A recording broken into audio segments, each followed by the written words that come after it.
سلام على عباده الذين اصطفى أما بعد أعوذ بالله من الشيطان الرجيم بسم الله الرحمن الرحيم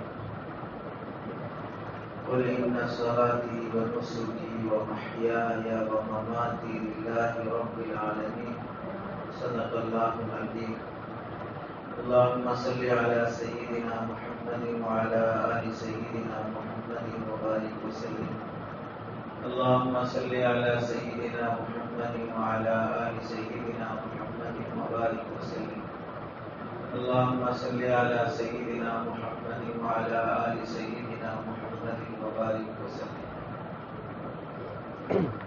میرے محترم عزیزوں بزرگوں اور دوستوں، ہماری یہ جو بیٹھک ہے اس کے جو مقاصد بتائے گئے، پہلی بات تو یہ ہے کہ 10 بچوں کا بسم اللہ خوانیہ قرآن کی ابتدا ہے۔ وہ بچے کہ 10 بچوں کی مکتب کے بچے ہیں۔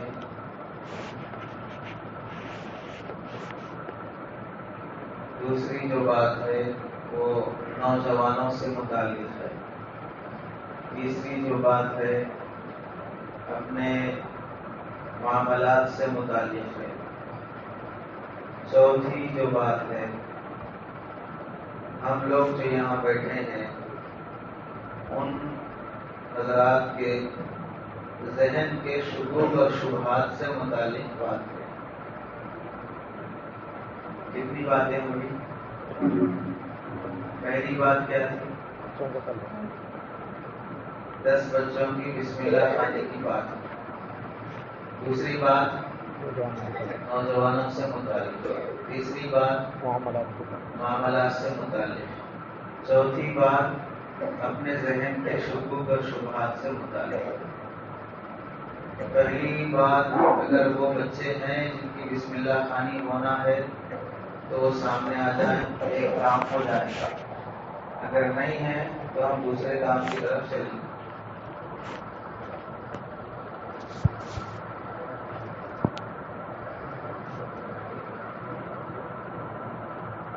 نہیں ہے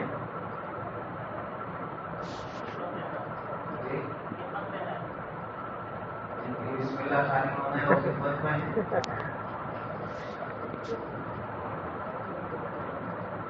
جس کا نکاح ہونا ہے، نوش و کان ہے، پوچھے کھانا پکا رہا ہے، دولہا کھانا پکا رہا ہے۔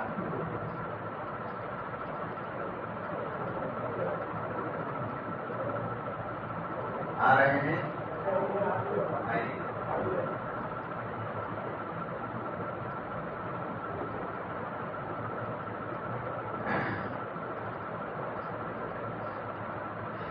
بسم اللہ خوانی سے متعلق جو بات ہے،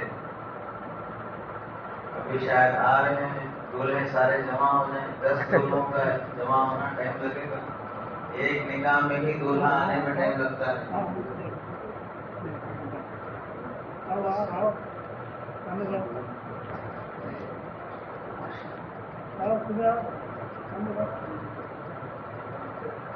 بسم اللہ خوانی سے متعلق جو بات ہے، ایک بات ہے مسئلے سے متعلق، دوسری بات ہے فضیلت سے متعلق۔ مسئلے سے متعلق جو بات ہے وہ یہ ہے، بسم اللہ خوانی کرنا یہ اکابر کی سنت ہے۔ جیسے حضرت علی میاں ندوی رحمۃ اللہ علیہ کے متعلق لکھا ہے کہ فلاں بزرگ نے ان کی بسم اللہ خوانی کی، یعنی ان کو بسم اللہ الرحمن الرحیم پڑھایا، اس کے بعد سورہ فاتحہ وغیرہ پڑھا دیتے ہیں۔ یہ رہتا ہے بسم اللہ خوانی کا مطلب۔ اور کہیں قل هو اللہ احد کا سورہ بھی پڑھا دیتے ہیں۔ اس میں بعض لوگوں نے ایسا رواج پیدا کر لیا تھا پرانے زمانے میں، جیسا کہ حضرت حکیم الامت مجدد ملت حضرت تھانوی رحمۃ اللہ علیہ نے لکھا ہے، 4 مہینے 4 سال 4 مہینے 10 دن، 4 سال 4 مہینے 10 دن ہونے کے بعد بچے کی بسم اللہ خوانی کی رسم کرتے تھے پہلے زمانے میں۔ مستقل بچے کو نہلا دھلا کے مٹھائی بنا کے دعوت کر کے بسم اللہ خوانی مستقل ایسی رسم تھی جیسے آج کل کی ختنے کی رسم ہے. بچی بڑی ہو گئی بالغ ہو گئی تو رسم ہے، ویسے رسم اس زمانے میں بسم اللہ خوانی کی بھی ہوتی تھی. تو اب اس میں سے کوئی بھی 4 سال 4 مہینے 10 دن کا تو نہیں ہے، سب بڑے لوگ ہیں، نوشو بننے کے قابل ہیں. دوسری بات فضیلت سے متعلق جو بات ہے، آدمی کس عمر میں بھی ہو علم سیکھنے سے پیچھے نہیں رہنا چاہیے. انسان بوڑھا ہوتا ہے، علم کبھی بوڑھا نہیں ہوتا. انسان جوان ہوتا ہے، بچہ رہتا ہے، بیمار ہوتا ہے. شریعت کبھی بھی بچی نہیں رہتی، شریعت کبھی بھی بوڑھی نہیں ہوتی، شریعت کبھی بھی بیمار نہیں پڑتی. حیدرآباد کے اللہ والوں میں سے ایک بزرگ گزرے ہیں جن کی حیدرآباد نامپلی کے پاس درگاہ یوسفین کے نام سے. اس میں ایک بزرگ تھے، 2 یوسف کے نام سے گزرے ہیں. ایک بزرگ کے بارے میں لکھا ہے، بڑھاپے کی عمر میں ایک خاتون ان اللہ والے کے ہاتھ پہ بیعت کرنا چاہیے. بیعت کا مطلب سمجھتے ہیں؟ بیعت کہتے ہیں کسی بزرگ سے اس بات کا وعدہ کرنا کہ میں آئندہ سے حرام کام نہیں کروں گا، گناہ کبیرہ نہیں کروں گا، اور فلاں نیک کام ہے ان نیک کاموں کی پابندی کروں گا. یہ میرا آپ سے وعدہ ہے. یہ وعدہ کیوں کرتے ہیں؟ آدمی بچہ ہے تو باپ کی نگرانی میں ہے، ماں کی نگرانی میں ہے، اسکول گیا ٹیچر کی نگرانی میں ہے، شادی ہو گئی تو کس کی نگرانی میں ہے؟ اب باپ بول سکتے اس کو، ساس بول سکتی اس کو، سسرے بول سکتے اس کو. اب آزاد ہو گیا، اب نگرانی کسی کی نہیں رہی. انسان حرام کر رہا، گناہ کر رہا ہے، شراب پی رہا ہے، گٹکے کھا رہا ہے، کیا کر رہا ہے کوئی بول نہیں سکتا. بڑا ہو گیا کیا بول سکتے؟ تو اب کوئی نگران نہیں رہے گا تو آدمی آزاد ہو جاتا. ایسے آزاد پنے میں حرام حلال کی تمیز کے بغیر آدمی انسان رہ کر بھی جانوروں جیسے کام کر لیتا ہے. تو بیعت اس واسطے کرتے ہیں کہ میں انسان پیدا ہوا ہوں، انسان جینا چاہتا ہوں، انسان بن کے مرنا چاہتا ہوں. آپ بڑے ہیں، کامل انسان ہے، میری نگرانی کیجئے. اس کو کیا کہتے ہیں؟ سمجھ میں آیا؟ اس کو کیا بولتے ہیں؟ بیعت کہتے ہیں. تو بیعت کوئی بری چیز ہے یا صحیح چیز ہے؟ صحیح چیز ہے. کسی کی نگرانی میں چلنا، ہفتے 2 ہفتے مہینے میں پھر ان بزرگ سے ملنا، اپنے ہفتے بھر کی کارگزاری سنانا. ہفتے کا ہفتہ واری مشورہ ہوتا، ماہانہ مشورہ ہوتا، روزانہ کی مسجد والی جماعت لگتی ہے. کل سے آج تک کیا ہوا وہ مسجد والی جماعت میں ہوتا. کل ملاقاتیں ہوئی نہیں ہوئی، کل کتنے ساتھیوں کے نام آئے. ہفتہ واری مشورہ رہتا ہے، ہفتہ واری گشت رہتا ہے. تو یہ جس طرح ہفتے ہفتے میں اپنے ہفتے کی کارگزاری رہتی، ویسا ہی ان بزرگ کے پاس جا کر یہ ہفتے میں کیسے گزرے آپ، اچھے رہے، خراب ہو گئے، گناہ کرے، کیا ہوا، ذکر کرے، نماز جماعت سے پڑھے نہیں پڑھے، یہ سناتے رہنا، ان کی نصیحت سنتے رہنا. اس طرح آدمی سدھر کر چلنے کے لیے ایک نظام بنا لیتا. فیملی ڈاکٹر رکھتے نہیں رکھتے؟ فیملی ڈاکٹر معلوم، ہمارے گھر میں کوئی بھی بیمار ہوا تو وہ ڈاکٹر کے پاس جا کے دکھاتے، دوسرے ڈاکٹروں کے پاس نہیں جاتے. اسے کیا بولتے ہیں؟ فیملی ڈاکٹر بولتے. فیملی ڈاکٹر کا مطلب فیملی میں کوئی ڈاکٹر ہونا وہ مطلب نہیں ہے. فیملی میں کوئی ڈاکٹر ہونا وہ مطلب نہیں ہے فیملی ڈاکٹر کا. فیملی میں کوئی بھی بیمار پڑا تو وہی ڈاکٹر کے پاس جانا، اسے کیا بولتے ہیں؟ فیملی ڈاکٹر بولتے ہیں. جیسے جسم بیمار ہو گیا، سر میں درد آیا، بخار آیا، طبیعت ناساز ہو گئی، تو وہی ڈاکٹر کے پاس جاتے، دوسروں کے پاس نہیں جاتے، تاکہ جسم میں کب پہلے کیا ہوا تھا، اب کیا ہو رہا ہے، شوگر پہلے کتنا تھا اب کتنا ہے، بی پی پہلے کتنی تھی اب کتنی ہے، یہ سب وہ ڈاکٹر کے پاس میری طبیعت کے بارے میں معلوم ہے، اس کا علاج جمتا ہے میرے کو، میرے خاندان، میرے بچوں کو، تو اس واسطے اس کے پاس ہی جاتے، دوسروں ڈاکٹروں کے پاس سمجھ میں نہیں آتا، اسے فیملی ڈاکٹر بولتے ہیں۔ ایسے ہی ان بزرگ کو فیملی بزرگ بنا لینا، فیملی مفتی صاحب بنا لینا، کہ ہمارے گھر کے جتنے بھی شریعت کے مسئلے رہیں گے وہ فلاں مفتی صاحب ہی حل کریں گے، ہمارے خاندان کے بارے میں وہ مفتی صاحب جانتے، اچھا برا سب، تو صحیح فیصلہ کر سکتے، ہمارے بارے میں وہ بزرگ جانتے، میں پہلے کتنا خراب تھا اب کتنا سدھرا، بعد میں کتنا سدھر سکتا ہوں، یہ سب وہ بزرگ جانتے ہیں، تو ان سے ہی ہم کانٹیکٹ میں رہنا، اس کو کہتے ہیں فیملی بزرگ بنا لینا، فیملی مفتی صاحب بنا لینا۔ ہم میں سے بہت سے لوگ فیملی ڈاکٹر بناتے، فیملی راشن کی دکان بھی بناتے، گھر کا سودا ختم ہو گیا تو اسی سودے والے کی دکان کے پاس سے لاتے، ترکاری ختم ہو گئی اسی کے پاس جاتے، یہاں تک کہ حجامت بنانے کے واسطے فیملی حجام بھی رکھتے، اسی کے پاس جا کے کٹنگ کرانا، دوسرے حجامہ کٹنگ کرے تو سمجھ میں نہیں آتا، تو ہم لوگ فیملی حجام رکھنے تیار ہیں، فیملی مفتی صاحب رکھنے تیار نہیں، فیملی بزرگ رکھنے تیار نہیں ہے۔ اس کی وجہ سے کیا ہوتا، بچہ آزاد ہو گیا، بڑا ہو گیا، باپ نہیں ڈانٹ سکتا، اماں نہیں بول سکتی، اب بھایا نہیں بول سکتے، بہنا نہیں بول سکتے، اس کی حرکتیں دیکھ کے تکلیف ہوتی رہتی، تو اب یہ ماں باپ کیا کرتے، امام صاحب کے پاس آ کے ہاتھ پکڑ کے روتے رہتے، ذرا ہمارے بچے کو بولو، ہمارے بچے کو سدھارو، ہمارا بچہ ایسا کرتا ہے، یہ کیوں شکایت ہو رہی ہے؟ اب بچے کا کوئی بھی نگران نہیں ہے، بچہ کسی کے ہاتھ میں ہاتھ دیا سو نہیں ہے، آزاد ہو گیا، پتنگ کس طرح بچے کے ہاتھ میں ڈور پکڑ کے رہتی، پتنگ اڑتی رہتی ہے، بچے کے ہاتھ میں سے پتنگ کی وہ ڈوری کٹ گئی، 2-4 منٹ اڑنے کے بعد کہاں جاتی ہے، کہاں جاتی، کاٹی کے جھاڑ میں جا کے گر جاتی، پھر وہاں سے وہ پتنگ کھینچ کے نکالنا بھی مشکل، نکالے تو پڑ جاتی۔ بالکل ایسے ہی بچہ جوان ہونے کے بعد اس کی جوانی کی ڈور اگر کسی مفتی صاحب کے ہاتھ میں نہیں، کسی بزرگ کے ہاتھ میں نہیں، بہت اڑتے رہتا، جم بھی کر لے کے اسمارٹ بن جاتا، 6 پیکس بنا لیتا، چیسٹ بھی بنا لیتا، سب کچھ ہو جاتے، اور پھر اکڑ کے بھی چلتا، ٹائٹ کپڑے پہنتا، بوزا مارتا، سب ہوتے، اس کے بعد ایسا ٹھوکر لگتا، اب واپس آنا مشکل، اب وہ جو کھوئی ہوئی عزت پھر پانا مشکل ہے۔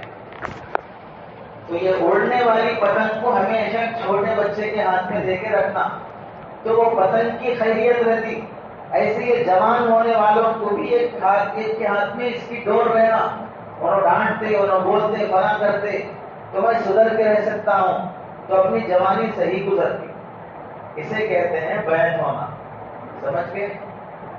اللہ کے نبی علیہ السلام کے ہاتھ پہ صحابہ بیعت فرماتے تھے، وعدہ کرتے تھے کہ ہم یہ فلاں کام نہیں کریں گے، فلاں برائی نہیں کریں گے، فلاں گناہ نہیں کریں گے۔ تو بسم اللہ خانی سے متعلق بات چل رہی تھی، اس میں یوسف درگاہ میں ایک بزرگ ہیں، ان سے بیعت کرنے کے لیے خاتون آئی، یہ بات سمجھا رہے تھے نا۔ آج میرے بیان کا عنوان متعین نہیں ہے، مختلف باتیں سنانا ہے، اس واسطے سرول میں رہ کے حیدرآباد جا کے بھی آتا ہوں، نلگونڈا جا کے بھی آتا ہوں، ویلگوڑ جا کے بھی آتا ہوں، نندیال جا کے بھی آتا ہوں، اپنے مقصد پہ آتے رہتے جاتے رہتے، سمجھ رہے؟ بولنا چاہ رہے تھے کیا؟ ان بزرگ سے بیعت کرنے کے لیے آئی وہ خاتون، تو بیعت کو سمجھائے بیچ میں، بیعت کرنے کے لیے آ کر وہ خاتون کیا بولی کہ آپ بوڑھے ہو گئے، میں بھی بڈھی ہو گئی، آپ کے ہاتھ پہ بیعت کرنا چاہ رہی ہوں، آپ ہاتھ دیے تو آپ کے ہاتھ میں ہاتھ رکھ کے میں بیعت کر لیتی ہوں۔ وہ بزرگ سے بولے، سمجھ میں آیا؟ بیعت بولے تو وعدہ کرنا، تو میں آپ کے ہاتھ میں ہاتھ رکھ کے وعدہ کرتی ہوں کہ شریعت پہ چلتی ہوں، تو بزرگ بولے عورتوں کو بیعت کرنے کا ایک طریقہ نہیں رہتا، آپ ادھر ہی بیٹھو پردے کے پیچھے، میں ایک رومال دیتا ہوں اور رومال پکڑ لو، ادھر میں وہ رومال کا کنارہ پکڑتا ہوں، بیعت ہو جاتی، بس کافی ہے، یا اس کی بھی ضرورت نہیں ہے، آپ زبان سے بولتے ہو میں بول رہا ہوں وہ بھی وعدہ ہو جاتا۔ جیسے دوستوں میں رہتا، فلاں ٹائم پہ میرا کام پورا کرنا، وعدہ کر بول کے کیا کرتے، ہاتھ میں ہاتھ دیتے نا، وعدہ کر بول کے۔ تو جیسا آپس میں ایک دوسرے کے وعدے کرتے، لڑکا جوان ہو گیا اپنی گرل فرینڈ سے بھی وعدے کرا لیتے رہتے حرام کاموں کے، پھر جو اس میں بھی ہاتھ میں ہاتھ دیتے ہیں، جائز کاموں کے لیے بھی ہاتھ میں ہاتھ دیتے ہیں، ناجائز کاموں کے لیے بھی ہاتھ میں ہاتھ دیتے ہیں، تو یہ بھی ہاتھ میں ہاتھ دے کر وعدہ کرنا انسان بننے کے لیے۔ تو وہ خاتون کی درخواست کی کہ آپ ہاتھ دیجیے، میں ہاتھ رکھ کے وعدہ کر لیتی ہوں، بیعت کرتی ہوں۔ تو وہ بزرگ فرمائے صحیح بات ہے، تم بھی بوڑھی ہو گئی، میں بھی بوڑھا ہو گیا، اب دونوں کے اندر کوئی خواہش نہیں ہے، کوئی جذبے نہیں ہے، حرام کامہ نہیں ہو سکتے، بڑھاپے میں کچھ بھی طاقت ساتھ نہیں دیتی، اس واسطے ہاتھ میں ہاتھ رکھ لے کے ہم بیعت کر سکتے، لیکن یاد رکھو تم بوڑھے ہوئے، میں بوڑھا ہوا، لیکن اللہ کی شریعت بوڑھی نہیں ہوئی،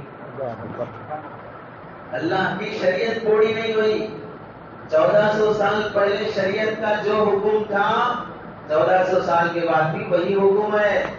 تو آدمی ہمیشہ ایک ہی حالت میں رہنا، جیسے بعض لوگ رہتے ہیں، میں ان کو 15 سال پہلے دیکھا تو بھی ویسے سے، اب بھی ویسے سے ہو، پہلے بھی تم کی داڑھی کالی تھی، اب بھی کالی داڑھی ہے، تو ایک ہی حالت میں رہنا۔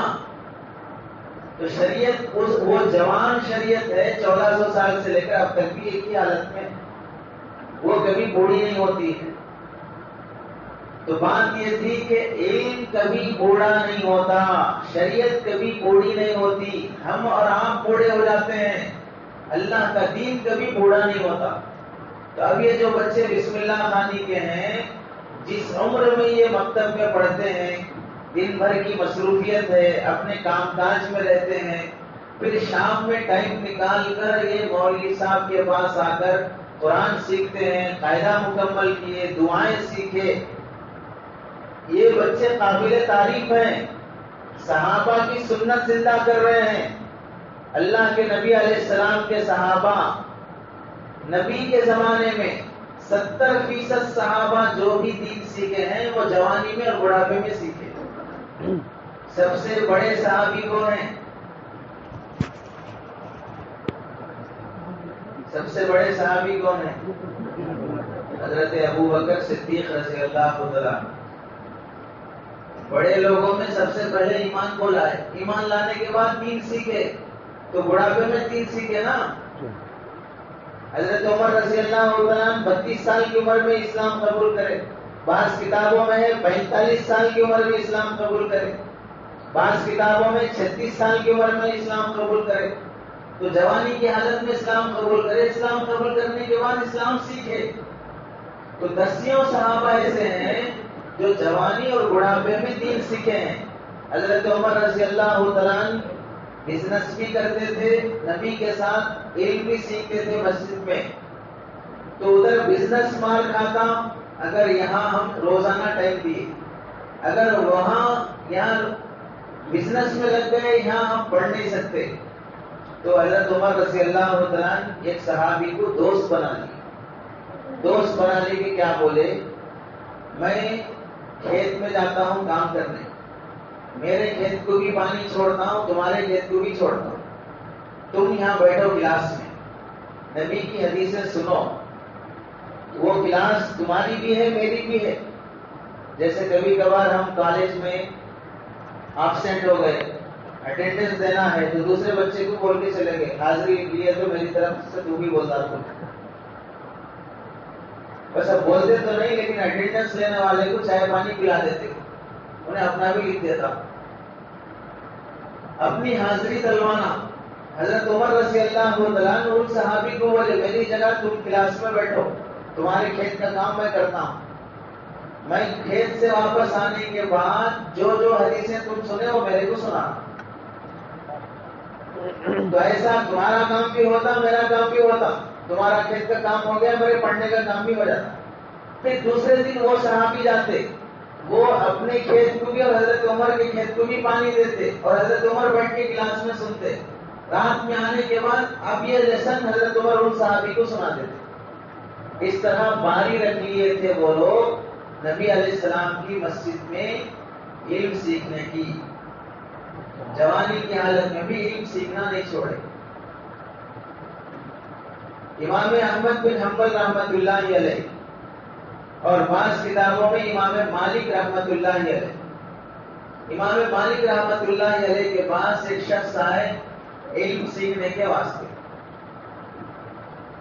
ہزاروں کلومیٹر کا سفر کر کے، آج سے 1200 سال پہلے، کتنے سو سال پہلے؟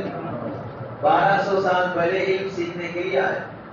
گھوڑے پہ آئے، اونٹ پہ آئے، بہرحال بساں تو نہیں تھے، ٹرین نہیں تھی، ہوائی جہاز نہیں تھا، اونٹ سے گھوڑے سے سفر ہوتا تھا، اسی سے مہینوں کا سفر کر کے آئے۔ آنے کے بعد مدینے میں معلوم ہوا کہ مدینے کا بادشاہ امام مالک سے ناراض ہے، ان کا مدرسہ بند کرا دیا، کسی کو پڑھنے کی اجازت نہیں ہے، امام مالک کو گھر میں نظر بند کر دیا، گھر سے باہر بھی نہیں آنا۔ امام مالک ناراض ہو گئے، بادشاہ کو فیصلہ کر دیا اب یہ پڑھنے کے لیے مدینہ آئے، معلوم ہوا مدرسہ بند ہے، تو پتہ معلوم کر کے امام مالک کے دروازے تک گئے، گھر تک گئے، دروازہ کھٹکھٹائے، باندھی کام کرنے والی نوکرانی باہر آئی، کیا بات ہے پوچھی، امام صاحب سے پڑھنے کے واسطے آیا ہوں۔ نہیں معلوم کیا؟ نہیں یہ دکھ رہے تم، یہاں امام صاحب کا مدرسہ بینڈ ہے، بند کر دیے، معلوم ہوا تو تمہارے کو بھی امام صاحب کو بھی دونوں کو جیل میں ڈال دے۔ تو طالب علم بولا آپ ایک بار امام صاحب سے بات کرا دو۔ امام صاحب آئے باہر، آنے کے بعد وہی سنائے، میں اتنے 1000 کلومیٹر سے آیا تھی آپ سے علم سیکھنے واسطے، آنے کے بعد معلوم ہوا مدرسہ بند ہے، میری محنت ویسٹ ہو جاتی، میں پڑھنا چاہتا ہوں آپ سے۔ تو امام مالک بھی وہی فرمائے بینڈ ہے، نہیں پڑھ سکتے۔ تو بچہ یہ بولا میرے پاس ایک آئیڈیا ہے، وہ آئیڈیا پہ ہم عمل کریں تو پڑھ لے سکتے، آپ پڑھا بھی سکتے، کوئی بھی کیس نہیں ہوتا۔ کیا آئیڈیا ہے؟ سنو اور دل کے اندر دین کی اور علم کی عظمت لے کر سنو، علماء کے مجاہدے اور قربانیوں کے احساس کے ساتھ سنو، کیسا علم محفوظ ہوا ہے، جس آرام کے ساتھ جس شریعت پہ آج ہم چل رہے ہیں، ان علماء کی کیسی قربانیاں تھیں ہمارے تک شریعت پہنچانے کے لیے۔ اس طالب علم نے کہا میں اگر روزانہ آپ کے پاس آ کے پڑھوں گا، پولیس دیکھے گی، کیس ہو سکتا، میں کیا کروں گا، یہ محلہ شروع ہونے سے پہلے ہی ایک کونے میں میرے کپڑے نکال کے کونے میں رکھ دے کے، بھکاری فقیر بھیک مانگنے والے جو پھٹے پرانے کپڑے پہن لیتے وہ کپڑے پہن لے کے، ہاتھ میں کٹورا لے کے، 4-5 گھر پہلے سے اللہ کے نام پہ کچھ دے دو بول کے آواز لگاتے ہوئے آپ کے گھر تک آؤں گا۔ آپ کے گھر پہ آنے کے بعد آپ باہر نکل کے خیرات دینے کے بجائے مجھے 1-2 حدیثیں سنا دیجیے، میں وہ حدیثیں سن کر جا کے نوٹ کر کے لکھ لے کے یاد کر لوں گا۔ امام مالک رحمت اللہ علیہ سنے تو آنکھوں سے آنسو آ گئے۔ سیکھنے کا جذبہ کیسا ہے، ٹائم ویسٹ کرنا نہیں چاہتا ہے، مدرسہ بند ہے، مکتب بند ہے، اس واسطے چلو مزے کرتے ہیں، کسی نہ کسی طرح میرا وہ سبق کنٹینیو ہو، میں سیکھوں۔ امام مالک نے فرمایا اگر تم راضی ہو تو پھر ٹھیک ہے۔ دوسرے ہی دن سے فقیروں کا لباس پہن کر کٹورا لے کے آ گیا بندہ۔ امام مالک نکلے، 2 حدیثیں سنائے، اندر چلے گئے۔ ایسے ہی روزانہ حدیثیں سیکھنے کا معمول رہا، کب تک؟ 1 سال تک، پورا 1 سال تک۔ آدمی 1-2 دن کر سکتا ہے ایکٹنگ کرا تو بھی، اور کیا یہ فلم ہے جس میں ایکٹنگ کرنے کے بعد پیسہ ملتا ہو، ایکٹنگ کرنے کے بعد شہرت ملتی ہو، ایکٹنگ کرنے کے بعد آدمی سیلیبریٹیز میں بن جاتا ہو؟ کچھ ملنے والا نہیں ہے۔ کس کی خاطر وہ ایسی ادا اور ایسے انداز سے وہ علم سیکھ رہے ہیں؟ 1 سال پورا اسی طرح علم سیکھے۔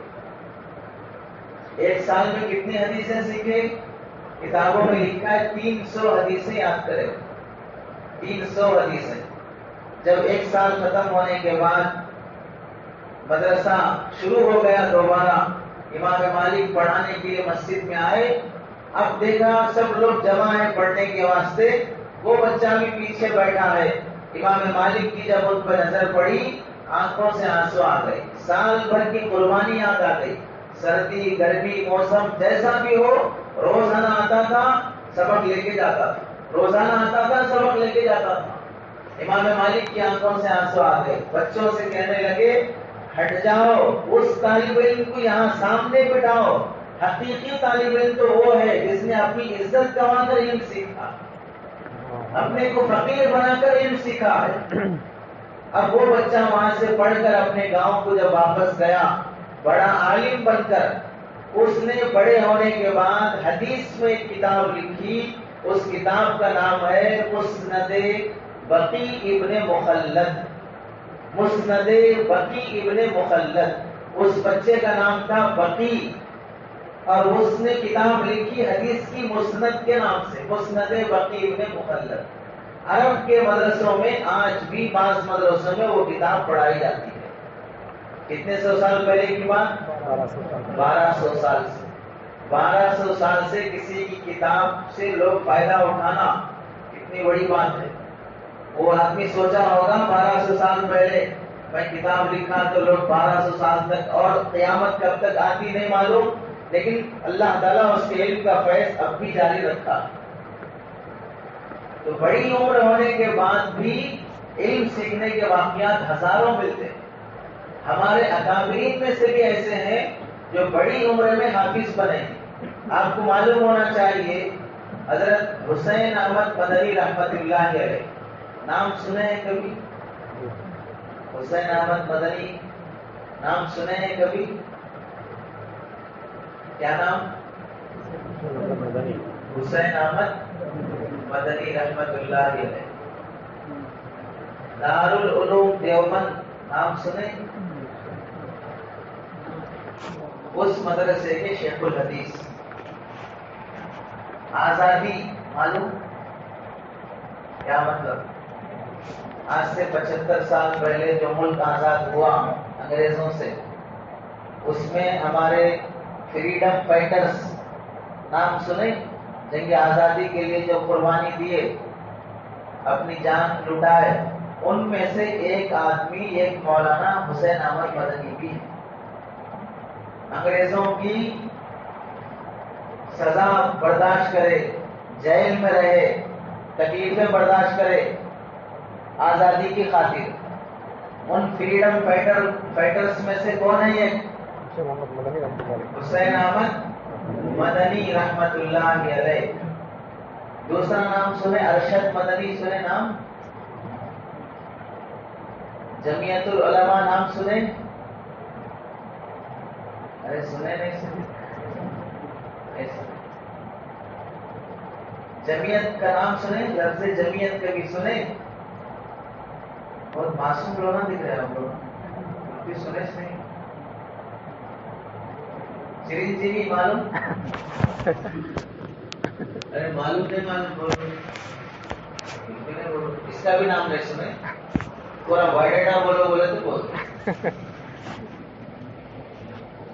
ہمارے اس وقت کے ہندوستان کے بہت بڑی تنظیم ہے جو کانگریس بننے سے پہلے بنی. کانگریس معلوم؟ وہ بھی نہیں معلوم. وہ بننے سے پہلے بنی. وہ بنانے والے جو بزرگان دین تھے، مفتی کفایت اللہ صاحب، مولانا سجاد صاحب جو بہار کے تھے، ان اکابر نے وہ جمعیت بنائی، وہ تنظیم بنائی. اس وقت اس کے صدر ہیں، ارشد مدنی نام ہے، محمود مدنی نام ہے. تو یہ ارشد مدنی جو ہے نا، ان کے والد ہیں کون؟ حسین احمد مدنی. تو یہ فریڈم فائٹرز میں سے تھے. انگریزوں کے خلاف بیانات دینے، انگریزوں کے خلاف لوگوں کو اکٹھا کرنے کی وجہ سے انگریز ان کو جیل میں ڈال دیا تھا. جیل میں جانے کے بعد 4 سال وہ جیل میں رہے. کتنے سال؟ جیل میں آدمی کیا کر سکتا؟ لاک ڈاؤن تھا نا، سال 1.5 سال لاک ڈاؤن تھا نا، کیا کرے لاک ڈاؤن؟ کچھ بھی نہیں کرے.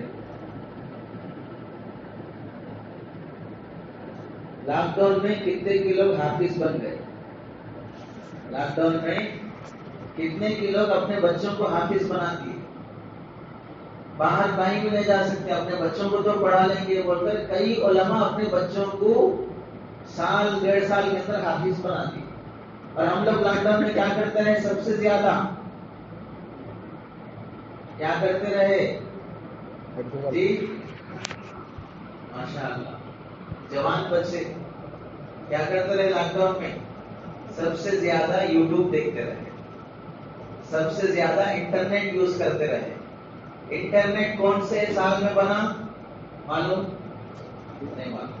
انٹرنیٹ جب سے بنا ہے تب سے لے کر 2019 تک ہر سال میں انڈیا، امریکہ، یورپ، یو کے کتنا نیٹ یوز کرے بول کے ڈاٹا رہتا ان کے پاس. اب آپ ریچارج کریں تو رہتا نا 1.5 GB per day, 2 GB per day بول کے رہتا، منتھلی اتنے GB. تو ایسے ہی سال بھر کا ڈاٹا رہتا کتنے GB یہ یوز کرے بول کر. تو لاک ڈاؤن کا سروے رپورٹ ہے جب سے انٹرنیٹ بنا ہے اس وقت سے لے کر 2019 تک کسی سال اتنا انٹرنیٹ یوز نہیں ہوا جتنا لاک ڈاؤن میں یوز ہوا. سمجھ رہے؟ جتنا لاک ڈاؤن میں یوز ہوا. اور جتنا لاک ڈاؤن کے اندر ایسی نامناسب فلمیں دیکھی گئی جو اس سے پہلے کبھی نہیں دیکھی گئی، ایسی گندی تصویریں دیکھی گئی جو اس سے پہلے کبھی نہیں دیکھے تھے. یہ یہودیوں کی رپورٹ ہے. کس کے بارے میں؟ مسلمانوں کے بارے میں.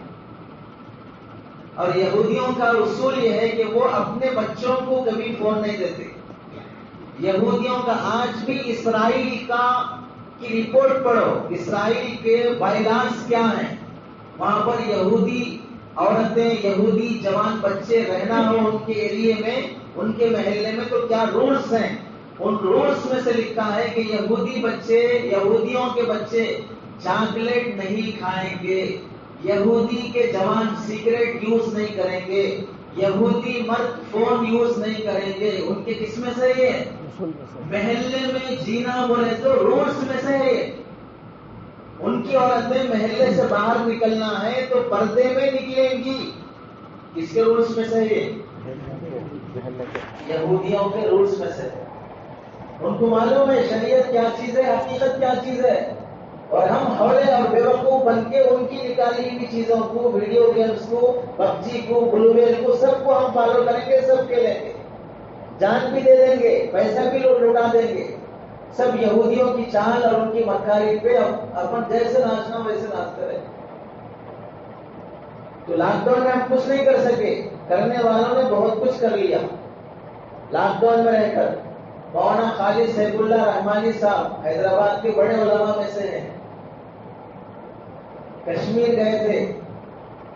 کشمیر میں اچانک بارش اور طوفان کی وجہ سے جس گھر میں تھے چاروں طرف سے پانی آ گیا، گھر گر گئے، باہر نہیں آ سکتے تھے. تو وہ 1 ہفتہ 10 دن تک اسی گھر میں رہے. 1 ہفتہ 10 دن تک اسی گھر میں رہے. اس گھر میں رہ کر کیا کرنا؟ خالی فون کے ذریعے سے قرآن مجید کا ترجمہ ریکارڈ کراتے رہے. ان کی ایک ترجمے قرآن کی کتاب ہے آسان تفسیر قرآن بول کے، 2 جلدوں میں. اس کے کئی پارے فون میں ریکارڈ کر کے وہ ترجمہ بجاتے رہے. ادھر سے کمپوز کر کے حیدرآباد میں بیٹھے ہوئے لوگ کمپوز کر کے وہ ان کا ترجمہ نکالتے رہے. خالی نہیں رہنا بول کر 5-7 پاروں کا ترجمہ کہاں کرے؟ طوفان میں پھنس گئے ہیں، کیا کرنا بول کے قرآن مجید کا ترجمہ کرے. ابوالکلام آزاد کا نام سنے؟ نہیں سنا؟ کون تھے؟ ہندوستان کے کیا تھے ابوالکلام آزاد؟ اس کو بھی بولو. پرائم منسٹر تھے.